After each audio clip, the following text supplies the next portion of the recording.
अब तक आपने देखा स्वयं महादेव रूप बदल हरि दर्शन को आए गोकुल, परंतु यशोदा के भय ने किया हरि मिलन असंभव। पहले तो मुझे भ्रम था, अब मेरा संदेह विश्वास में बदल गया है। वो साधु नहीं है, वो अवश्य कोई बड़ा मायावी है। महादेव हुए रुष्ट। मेरी आपसे विनती है मुनिवर, भोजन ग्रहण करें। मैंने ये प्रण लिया है कि तुम्हारे पुत्र का मुख देखे बिना ना ही मैं अन्न जल ग्रहण करूंगा और ना ही तुम्हारे इस देहरी से लौटूंगा। कान्हा ने भी त्यागा अन्न जल। आप जब तक भूखे होगे मैं भी भोजन नहीं कर सकता ना। आज देखिए ये कौन आया है गोकुल। वो यहाँ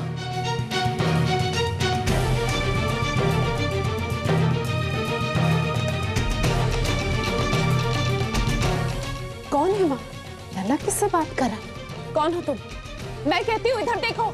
क्या होगा अब, आइए देखें आगे।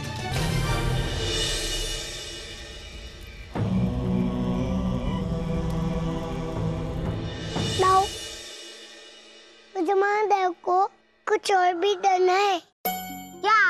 रुको तो।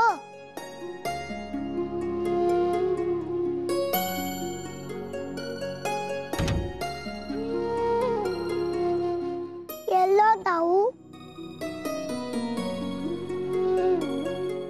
ये कम्बल महादेव को दे देना, उन्हें जमीन पे न सोना पड़े।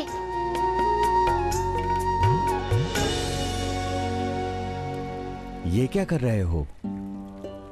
आपको जमीन पर ना सोना पड़े इसलिए कान्हा ने आपके लिए कंबल भेजा है। हरि को मेरी इतनी चिंता है, ये देख के मेरा मन भर आया।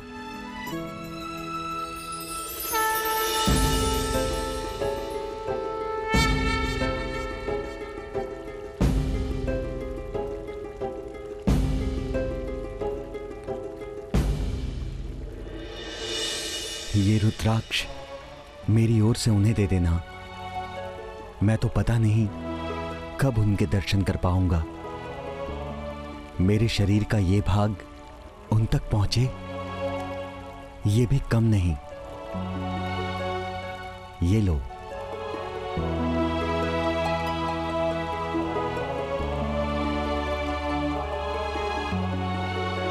ये सब क्या हो रहा था माधव? मेरी तो समझ में कुछ आ ही नहीं रहा है।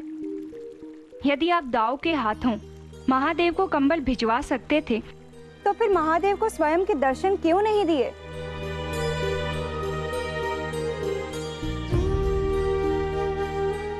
तुम्हारे प्रश्न के उत्तर से पूर्व मैं तुमसे कुछ प्रश्न करूंगा। परंतु माधव, प्रश्न तो पहले मैंने आपसे पूछा है ना। कदाचित मेरे प्रश्न में तुम्हें अपने प्रश्न का उत्तर मिल जाएगा। ठीक है माधव, पूछिए, आपका क्या प्रश्न है? ठीक, ये बताओ कि वो क्या है जो जीवन को पूर्ण बनाता है?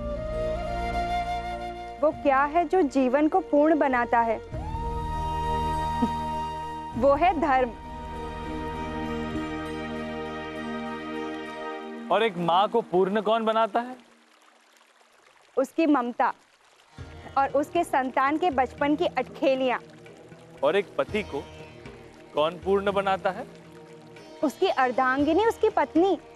अद्भुत, तुम्हारे उत्तर बिल्कुल ठीक है रुक्मणी।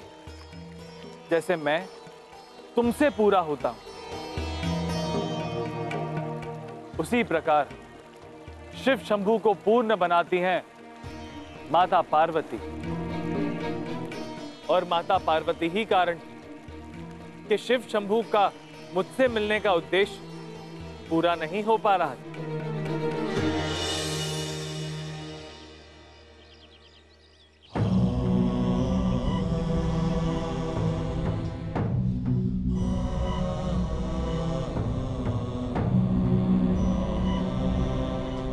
यशोदा काकी, कान्हा को खेलने भेजो ना। नहीं पुत्र, तुम सब जाके खेलो, कान्हा नहीं आएगा। पर उसके बिना तो खेलने में आनंद ही नहीं आता। हाँ मैया, कुछ समय के लिए कान्हा को भेज दो ना। देखो तुम सब हट मत करो, और यदि तुम्हें कान्हा के साथ खेलना ही है तो एक काम करो, तुम सभी यहीं खेलो कान्हा के साथ, ठीक है कान्हा? ठीक है मैया। ठीक है काकी। कान्हा तुम यही इन सब के साथ खेलो, बाहर मत जाना, ठीक है?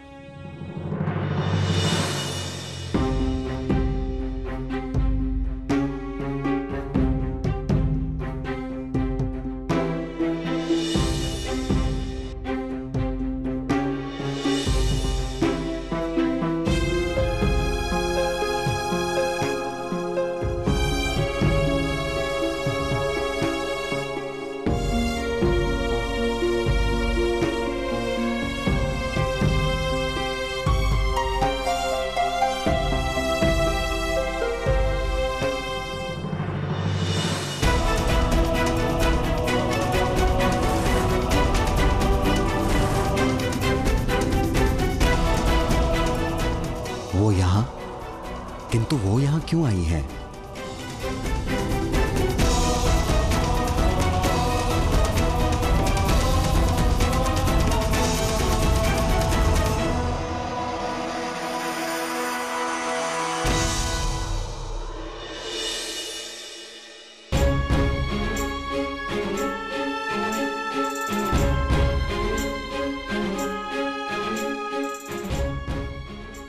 शंभू मेरी प्रतीक्षा में, मैं कैसे खेल सकता हूँ?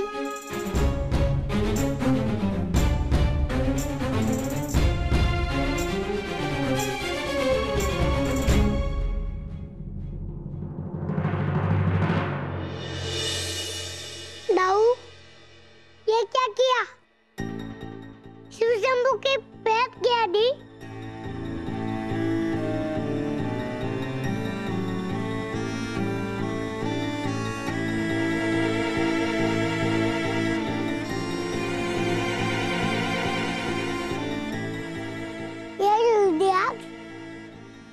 आगे क्यों लुढ़कता जाए?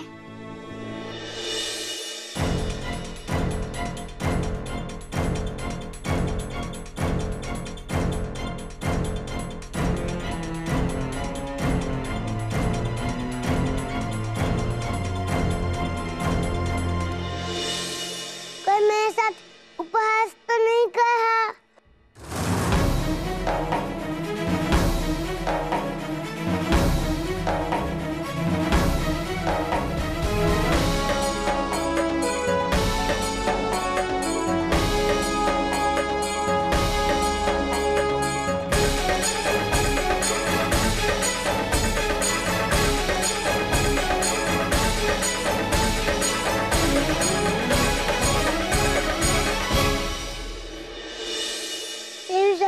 कैसे उपहास कर? मैं आपके लिए को जैसे पकड़ने देता हूँ वो आगे तो ले जाता है।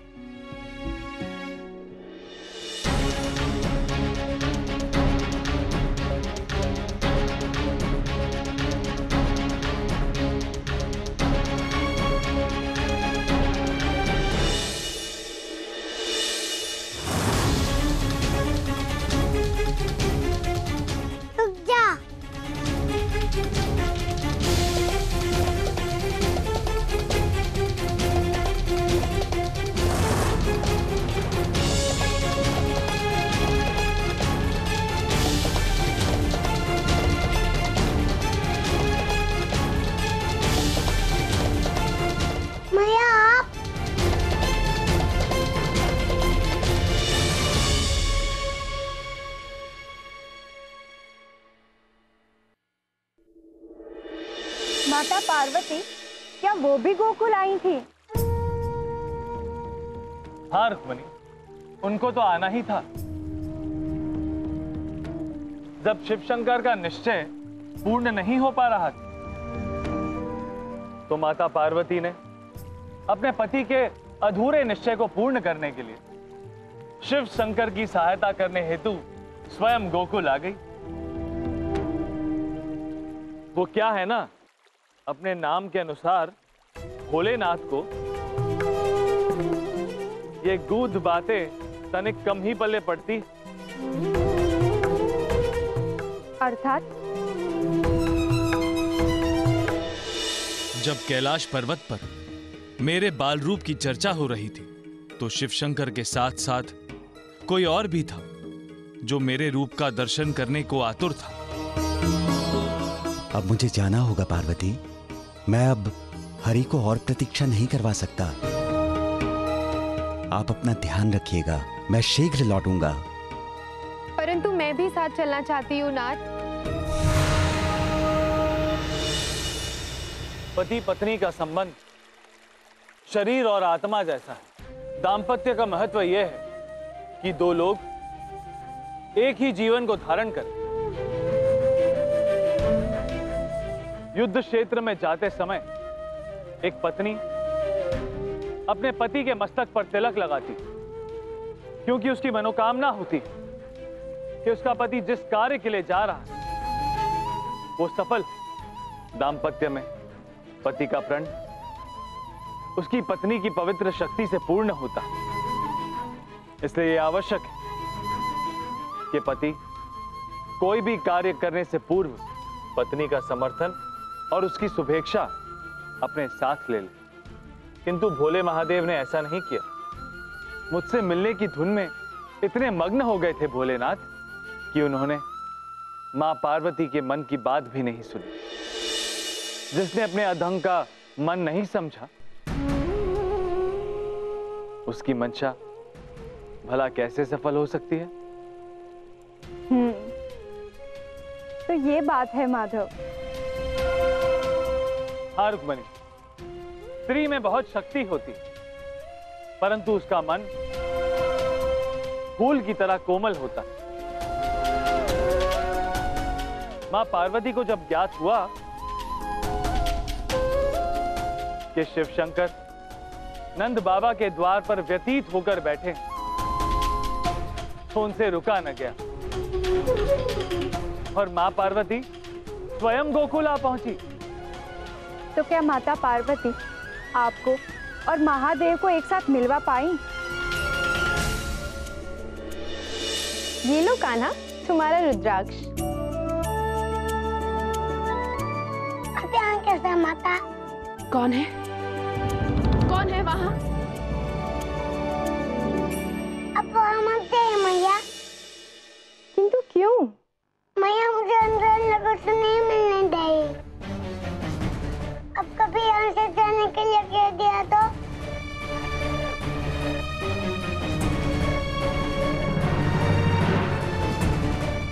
तो मैं क्या करूं हरि? लगता है आपकी मैया इसी ओर आ रही है।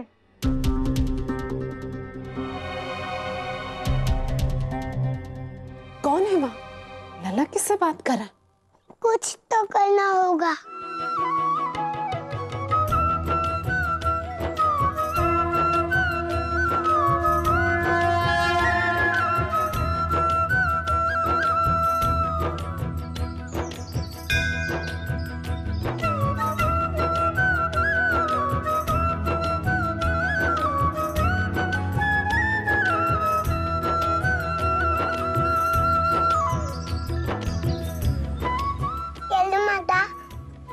इससे सहायता मिलेगी।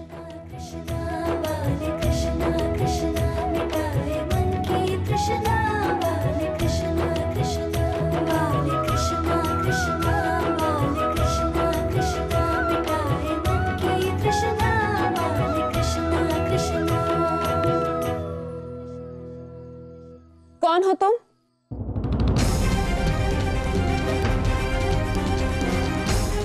तुम अपना चेहरा क्यों छुपा रही हो?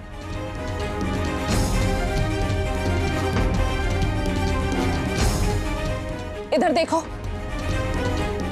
मैं कहती हूं इधर देखो।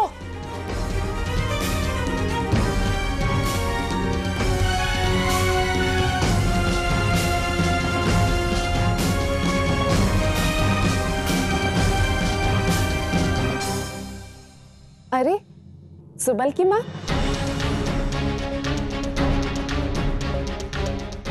तुम यहाँ? तुम कब आई?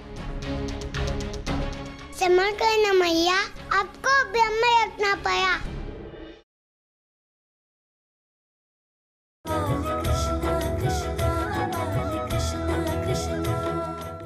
अरे सुबल की माँ और कान्हा, तूने भी मुझे नहीं बताया कि काकी आई हुई है।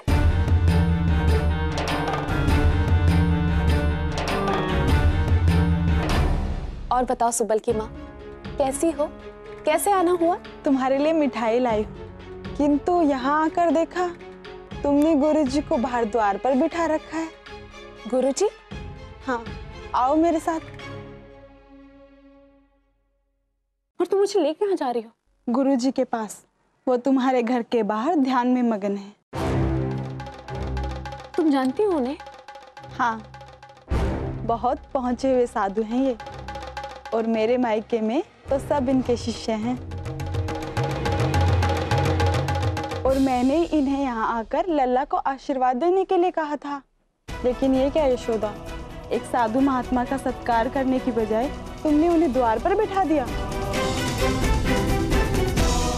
क्या यही परंपरा है नंद जी के घर की? पता नहीं सुबल की माँ, मुझे तो ये साधु मायावी लगे। इनके भिक्षा पात्र में से स्वर्ण निकलते हैं। आओ, मैं समझाती हूँ। लल्ला, तू यहीं रुक, कहीं जाना मत। हाँ, मैं अभी आती हूँ पुत्र। मैया,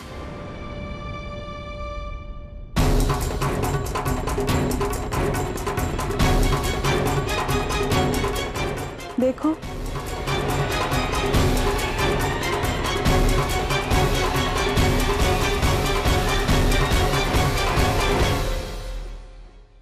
जिनके पैरों की छाप ही स्वर्णिम हो, उनके देखने मात्र से कोई वस्तु क्यों ना सोने की बन जाएगी। और हाँ, यदि ये कोई दैत्य या मायावी होते तो इतने समय तक मर्यादा में रह के प्रतीक्षा नहीं करते। किंतु सुबल की माँ, मानती हूँ तुम सतर्क रहना चाहती हो, परंतु ऐसी सतर्कता किस काम की जो हमें भीरू बना दे? क्या तुम अपने लल्ला को कायर बनाना चाहती हो? मैं तुम्हें बस यही समझाने आई थी। और हाँ, ये लो मिठाई।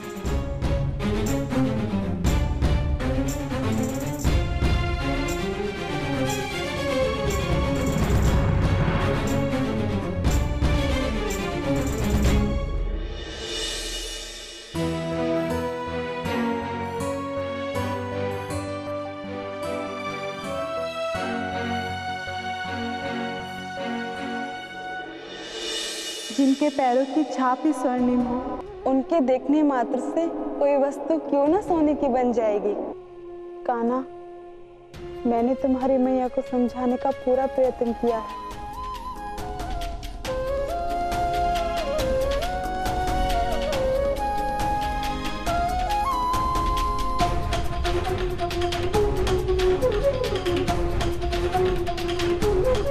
मैंने यशोदा को बहुत समझाया, किंतु क्षमा कीजिए स्वामी, यशोदा का निश्चय अब भी अटल है। काकी को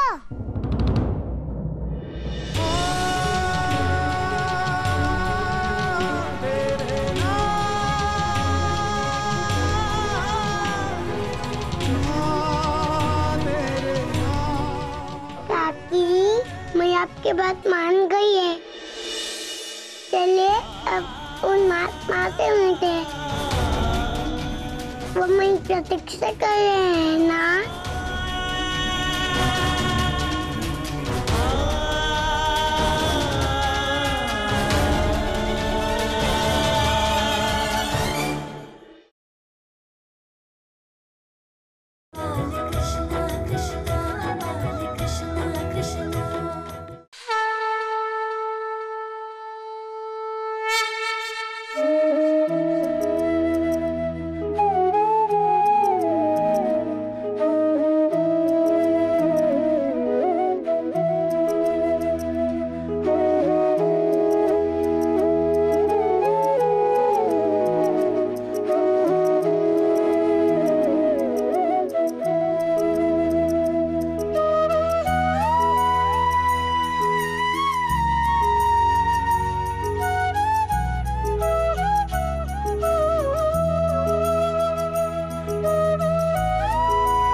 श्री हरि।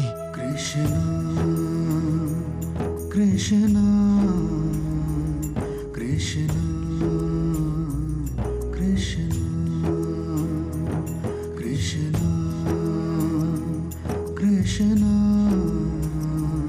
कृष्ण कृष्ण अच्युतं केशवं तव ज्ञानं तव रूपं नमस्तुभ्यं।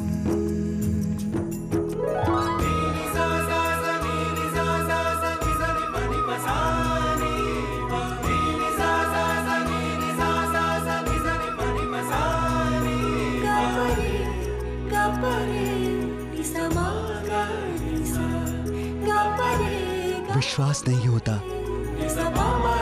आप स्वयं मुझे दर्शन देने आए।